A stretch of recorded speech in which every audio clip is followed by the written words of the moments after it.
Good evening or good morning. It depends a little bit on where in the world you are. This is Morten from INKISH TV, and we are here. This is going to be my very last Over the Skype session for at least some weeks, because we have other projects that we're working on.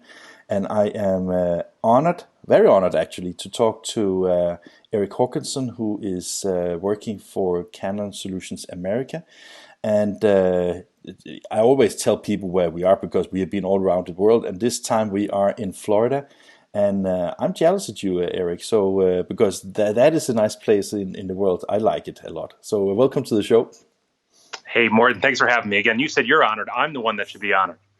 Well, okay, we don't have to fight over that thing, because I think that one thing that is actually kind of a little bit fun is that I'm out of Denmark, you are out of the US, but you actually told me before that you have relatives in Sweden, right?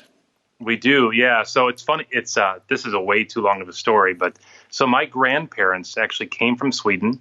They were lumberjacks, and when they came over, they left. They crossed the Atlantic Ocean on boat, went through the St. Lawrence Seaway, up through the Great Lakes, and landed in the great state of Minnesota, which has a football team known as the Minnesota Vikings. And there's actually a lot of Swedish people in Minnesota, because I know that, because I was once in the airport in Minneapolis, and then I was just stopped by somebody saying, "Are you Swedish?" And I said, "No, I'm Danish." Ah, okay. So what's interesting about that is that they ended up becoming a lumberjack. They moved to northern Wisconsin. And so in some ways, I could say that the printing industry, one way or the other, through paper or otherwise, has really been in my life well before I was born. Well, and now you are with the Canon Solutions America. So what is it you do there? Yeah, so my title is Vice President of Marketing for all of PPS. And the best way to describe that is that cover both the go-to-market activities as well as the product marketing activities for the inkjet division. So Canon is a large company. Again, we do a tremendous amount of work with copiers, large format. PPS specific is the production inkjet that focuses on your traditional transactional direct mail, commercial print, and publishing markets. Cool. Do you get a chance in your position to get out and visit a lot of printers? Oh my gosh, yeah, that's probably one of the biggest joys of my life, right? So it's one thing to go ahead and sit in an office, and another thing to actually meet with people and see what they're doing. And I've been in this industry for about 15 years, and for me, to see where we've gone, even in my short tenure here, is nothing short of amazing. And the innovation that a lot of our customers, printers in general, have toward their craft, toward their skill set, and what they're doing to drive communications, to me, is nothing short of amazing. And I think that you've been pretty fortunate, because hopefully also because of skills, but the fact that you're working with a company like Canon, because I remember when I started working in the first printing company I used to work in, that was the first color printer ever made. That was actually a Canon printer. It was extremely slow, and probably from today's measures extremely bad. but Canon has been like a forerunner in almost everything that is related to digital print, and both in black and white and color, right? Yeah, and here's what's funny is that, a lot of times you'll go out and talk to people, new customers, and they'll say, "Oh, you work," and they say, "Where do you work?" And I'll say, "Canon." And they say, "Oh, the camera company." And I'm kind of quick to remind them that we're actually doing more printing than ever before. And if you take a look at the volume growth on the Canon side, printing is really a stalwart, and it's the bedrock of their company. And it's something that, when I came on board, I was very fortunate, because there's a values structure that exists that goes beyond just, your typical, we're the vendor, you're the customer. There's a collectivity, and there's something that they refer to as kyosei, which is a Japanese word meaning the harmonious bringing together of people, environments, customers, et cetera, et cetera. That value system consists throughout everything we do, and it's something that, I'm very fortunate to be a part of. And I think that I would like to talk to you in a moment about how it is to be in a Japanese company, because I know that you are, of course, 100%, or not 100%, but a truly American entity, and I guess that you operate quite anonymous from that perspective. So let's talk about that in a second. But the reason why I was asking about if you get into all the printing companies, into your customers, and maybe even prospects from time to time, and is because with such a wide range of products that you offer, I guess that you have I know that you represent inkjet, but I guess that you basically have offerings for all sizes of printing companies, right? Absolutely. Yeah. And again, whether it's, we're very unique in the sense that whether it's continuous feed inkjet, which we led to the market with, if you take a look at the color stream, which is, I believe, 11 years old right now, there are more color streams that are placed today throughout the world than any other inkjet device, and it's not even close. I mean, it's massive. We've built upon that color stream platform with the Pro Stream most recently. The Pro Stream goes after high-end commercial print, premium direct mail markets. We've had tremendous success, and that's on the continuous feed side. But altogether, if you just think about our industry is, has thousands of cut sheet boxes. And something that we introduced about 7 years ago was the VPI series, which is a sheet fed inkjet product, one of its kind, was able to essentially print 900 sheets per hour. And it revolutionized the market. Just about a month ago, actually almost a month to the day, we announced the successor to that product called the VPIX series. Very similar in many senses, but it opens up new doors because it can do things like print uncoated sheets. It can print 1200 DPI. And going out to customers and being able to share this level of portfolio, knowing that maybe they never use continuous feed, but they have enough volume to support it, then getting them to embark on that is very, it's awe-inspiring, right? Or seeing people that are saying, how are we going to go ahead and compete? Well, we have all these toner boxes, and we're going to convert into an IX series. For them to be able to create different margins and opening doors for those customers, for small business owners, to me, has just been really amazing to be part of. I like what you're saying, but I have to tease you a little bit because I actually spoke to your European colleagues when you introduced the IX series in both in the Europe and in the US. And Heiko van Gaal, your colleague in Europe, he promised me that we are the media in the world that had the first live footage of the IX series. So I'm way beyond you in that part. No, congratulations! You got the scoop, as they say. That's great. And I also did an article on English News about it. So I have tried to study it a little bit, and I also been in Boca Raton last year, so I saw the previous model, and I'm a big fan of your technology, so don't worry about that part anyway. But Eric, to be honest, I'm always kind of intrigued because when I talk to Americans, especially people that work in marketing, I get a little jealous because you have the English as your mother tongue and you express yourself so greatly, and here I have to translate every word before I can ask something, and maybe sometimes it comes out stupid. But I was just wondering because your approach to my question was like kind of a product presentation speech, which is totally okay. But I was just wondering, the reason why I was asking is because you also have all the toner-based devices. You have desktop printers in all sizes. You have equipment that goes from the moms and dad shop to the largest corporations of America. And I was just thinking that just the fact that you're representing Canon as a print manufacturer and you have that total range of products, that itself, you're having a business card saying Canon, that must be something that opens a lot of doors for you. Well, no question. And again, so, I do focus on inkjet because that is what we sell predominantly. But we sell, if you take a look at our color stream, our ImagePress C10000, from that category of equipment, there are more C10000s than any other device in the world, right? We have them, we even sell them in PPS, where we've sold not dozens, but hundreds of toner engines to one singular customer. Wow. So it's a hugely impactful piece of equipment for the simple reason that it could print on any stock, can print tremendous, unbelievable color, and can really pop. And so for really small companies, that image press is everything they need, and they could be successful as a result of it. So I don't mean to diminish that. I know that, and I just wanted to bridge that actually to the fact that when you introduce the IX series, you have a even higher density of colors. You are inventing new technologies to make the product even better in competition, maybe even with the indigos in the market, and all these kind of things. And that was was what I was actually intending to lead into conversation, that the market is developing, and a lot of things with inkjet started like transactional and transpromo, but now we're into full-fledged commercial print and the highest quality that you can imagine, right? That broadens the perspective of Canon also as a supplier in high volume print, right? No question. And again, just to kind of speak to your earlier point, right? So being able to have Canon on a business card, the benefit is twofold. To the customer, they know that we bring quality. I mean, Canon is known as one of the best brands throughout the world. I mean, that red logo is iconic. I mean, you see it at sporting events, you see it everywhere.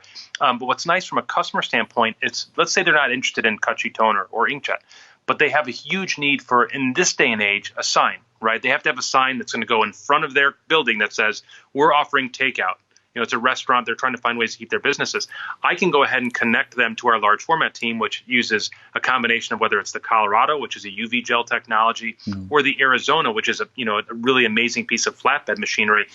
I like the ability to be able to open up those doors and bring people in, because what print means to one person means something completely different to another. And in many cases, you work in one company that covers a wide swath of different opportunities. And Canon, just by the nature of who we are and what we've been able to accomplish in our 80 plus years on this planet, we've been able to do a lot of good things for a lot of good people. I know that.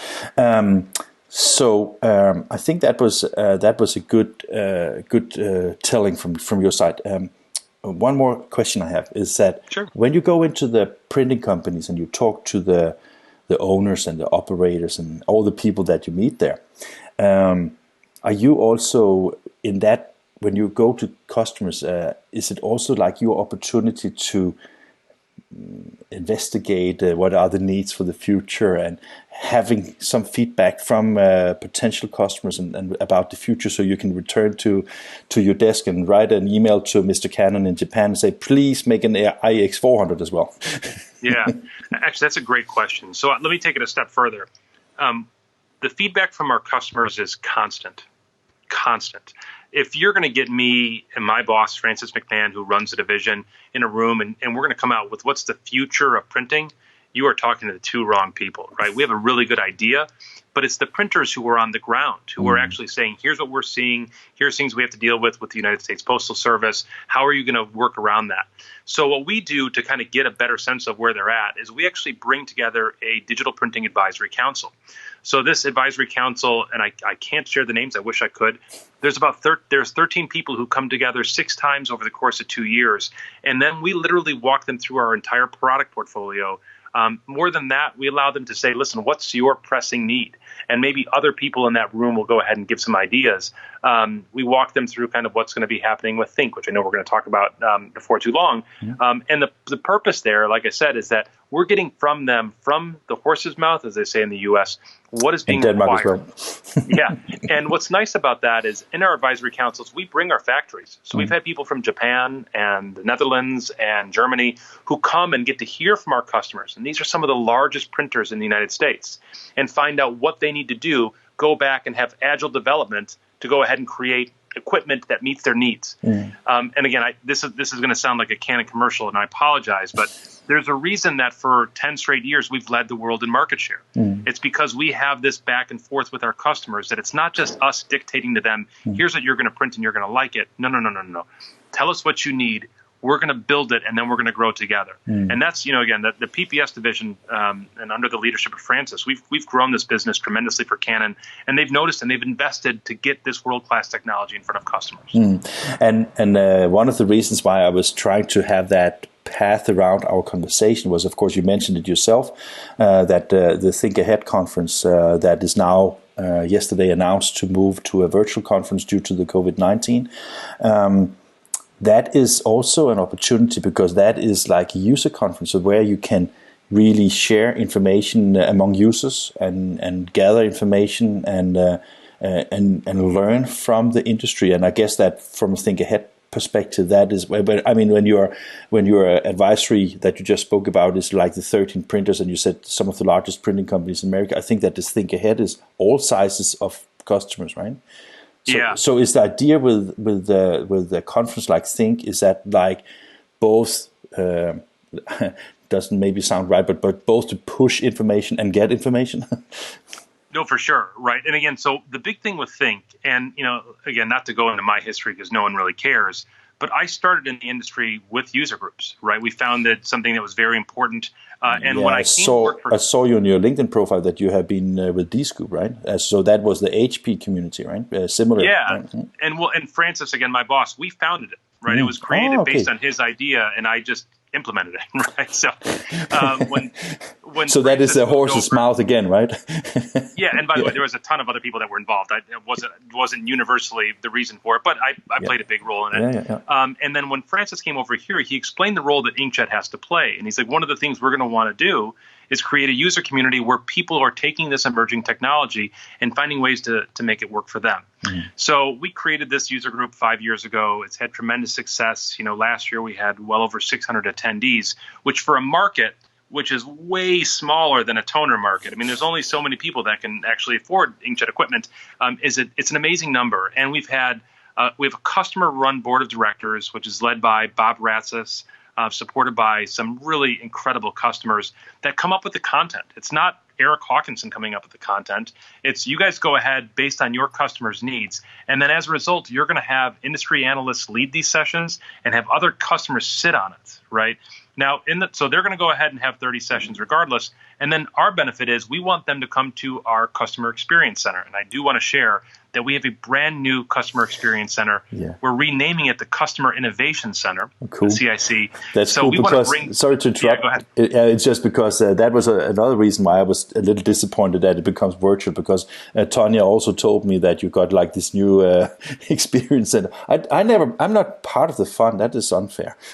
You will be part of the fun in the future, I promise you. Yeah, so we're in the process of moving buildings. We grew out of our old building, and we wanted to have a space that had equipment laid out like our customers. So big, wide open spaces, not kind of pushing things in. Didn't make sense. So as we speak today, they're building it, and it's going to be ready to be occupied the second we can occupy it within about 3 weeks. And we're going to have this. So through the virtual event, it's going to get the best of both worlds, right? So we're going to have the sessions, and they're going to be simu-live, meaning the people who are delivering the sessions are going to do it live. They'll be able to answer questions from around the world for what it's worth, which I think is fascinating. We anticipate to have over 50. There will still be a keynote session. We don't have the keynote speaker yet, but we will have one. We will have our executives from Point who are going to talk about our product portfolio, a lot of which I discussed, but then there's going to be some additional surprises. They're going to go ahead and present from Germany. Francis will be presenting from the U.S., and then on top of that, we're going to have a virtual fair where all of our partners, some of the largest in the world, will be able to do face-to-face conversations the same way that I am, but from their houses or from their places of employment with customers. And the way that I would ask you to think about this, and just to know why we made the decision, you and I talked before we started. We're about 3 weeks after Europe. Yeah. Right. It's unrealistic. Yeah, you're right, because we need to be serious, because health first, right? And I think also that I think we spoke about that as well. Is that when you are in a position like the world is in right now, a lot of people may not even be willing to take the risk of traveling. So regardless if you did it, right, maybe no people would come anyway, right? That's exactly the point, right? So we talked to our board of directors and we said, what do you want to do? And they said, it's too important not to have the event, because there are a lot of printers out there that over the last 2 months, they're not pulling a profit. They've got to find ways to make money, and the ideas and the innovation is what's going to drive their profitability in the future. So they wanted to have it. We just happen to have a tremendous solution that I can't wait for you to experience. And we think ultimately it's the right thing by the customers. We're going to send our teams out to customer sites and facilitate this. And the best thing about it, and I'll leave it at this, is that rather than having 1 or 2 people come down to Boca, you're going to be able to get 10 to 20 people who participate. And sessions that are great for sales, the salespeople can go to. And they don't have to spend all day. They don't have to spend all their time. The operations people can go to operations. And we think that we'll get well and over 1,000 people, which if you think about where we were in the last one, that's going to almost double our attendance. Yeah, that's fantastic. So it's nothing that we want to do. We are very much pro face-to-face. 2021, you will be coming back to Boca Raton. I promise you that. But at this time, day and age, we just feel this is the safest thing and the best thing to do for our customers. Yeah. One question that, of course, pops to mind when you're explaining things is that, seems that you are doing what you can to make a virtual event that will actually be both engaging and interactive and very well executed. So that is, of course, interesting. Doesn't that also, to some extent, in Canon's, you're a marketing person, doesn't that also kind of question the value of physical trade shows and user events in the future? Because, I mean, basically, if you have the setup for this one, you can essentially do as many as you like, right? We could, right? And I think you make a great point, and I think this could be a component in the future, right? So the nice thing about us is that we work daily with our European colleagues. I work with my Japanese colleagues. It's not easy for them to get on a plane to come down to Boca to listen to 50 Americans talk. No. It might also not be completely relevant. Some might be, some might not be. So I could see we will fully have a face-to-face event, because there's nothing like talking to someone face-to-face. And I know shaking hands seems like something that's totally unrealistic right now. Hopefully that will come back, right? And we're going to want people to take a look on our show floor and say, here's what that IX series can do for you. And some of the things that we've done to improve our already award-winning list of equipment. So we think that will happen. But if anything, this virtual trade show, we're kind of the first to the market with it, right? And we're going to go ahead and show why you want to partner with Canon, because we do things like this. In times of great need, we're going to be able to give you the things that you need to find ways to grow your business, right? And that's something that we're committed to, and I think it's going to be a tremendous first event. Another reason I'm asking is because during all these sessions we have done over the Skype, we have talked to quite a few industry leaders, both in Europe and the US, and to be honest, some of the people that we talk to are maybe questioning a little bit the business model where you develop around a trade show rather than an event is built around when you have something ready to the market. And I think that maybe it end up having a better competitive situation and more diverse market, because people will release products when they are ready and where they can see a market opportunity rather than there's a Drupa or whatever trade show you want to attend, right? You know, here's the tough part, and again, not to give away any secrets, but trade shows are expensive, right? They're really expensive. Yeah. And when you have to do them, you know, there's things that put you behind the eight ball. So someone who runs a pretty large marketing department and has a big marketing budget, we have to choose very wisely. And what we do probably more, well, I wouldn't say any more or any less than anybody else, but we look at the return on investment and we come back and say, does this make sense?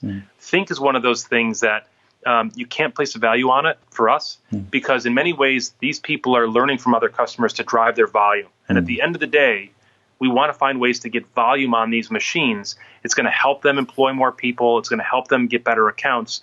It's going to make them better businessmen and women. But it also makes a loyalty commitment, right? Because I think that one of the things I've learned from both Canon Europe and from Canon US, especially in the relationship we started building at Printing United last year, is the fact that the customers that we have talked to from Canon, you have a very, very high rating from them.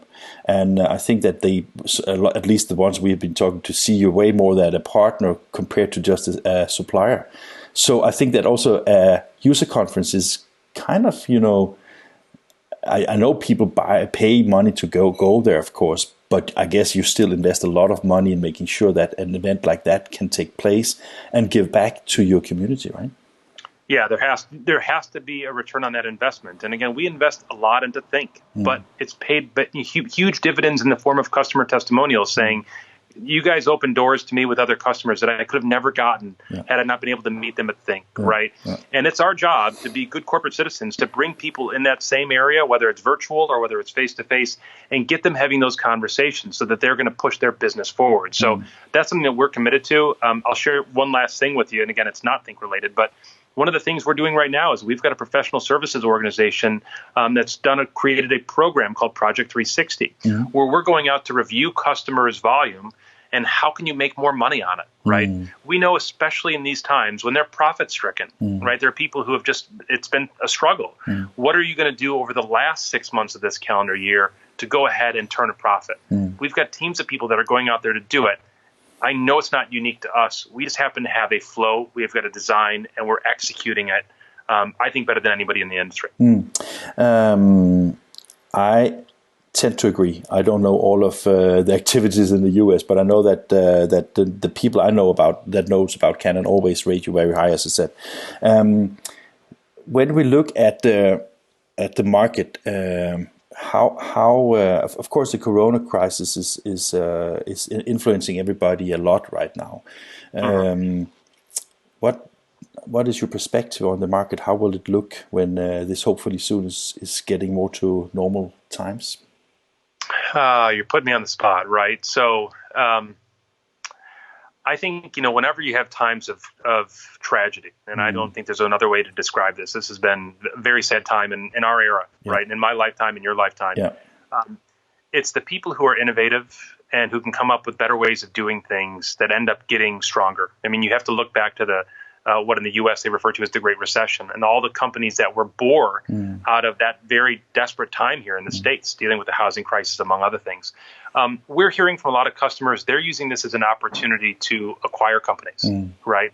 So they're looking to find ways to get stronger so that coming out of it, they're going to have a wider array of tools that actually they can go ahead and have at their disposal. Maybe that's adding large format. Maybe that's adding inkjet. There's opportunities. I have no doubt, and I hate to say this, but this will come.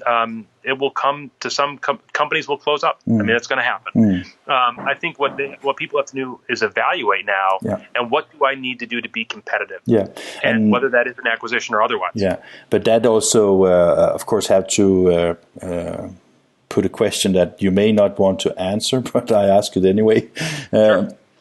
I think that it seems that Canon is in a very strong position in the market, both when it comes to the technologies that you can deliver, but also from the fact that it seems that some of your colleagues in the industry are less strong in the market right now. I think that's also an opportunity for you to see if you can gain even more market shares in the market, because this uncertainty also from the vendors, because one thing is that we talk about mergers and acquisitions and closures of some of the printing companies and the print service providers, but that, I guess, to some extent also relates to some of the vendors, right?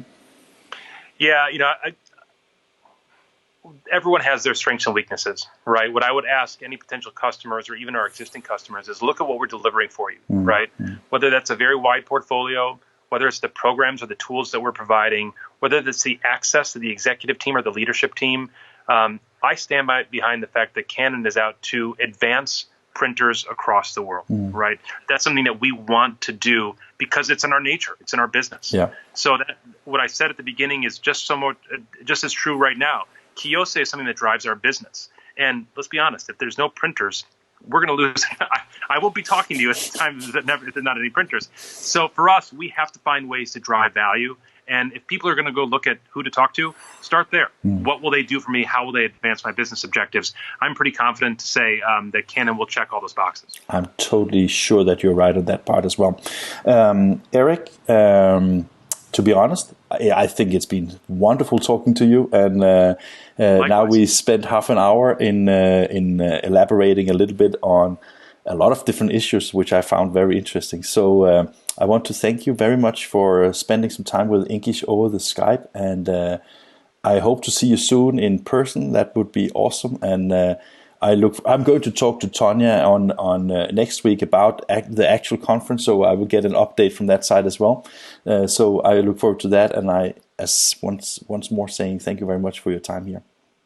Yeah, thank you. It's been a great honor, and let's hang out in Boca Raton next year. You bet.